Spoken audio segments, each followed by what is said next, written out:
Hello guys, in today's video I'm going to show you how to fix Windows 10 or Windows 11 slow or lagging problem.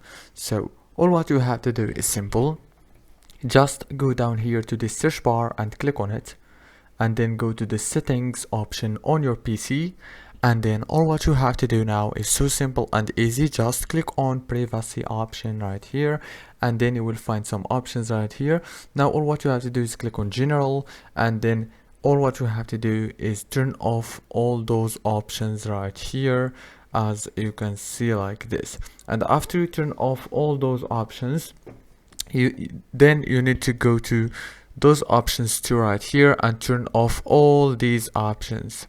And after you finish, then go to app permissions and go to the location, make it off, the camera off, the microphone, if you want to make it off, click on it, the voice activation to the notifications, the about, and many other options. You need to make all these off like this.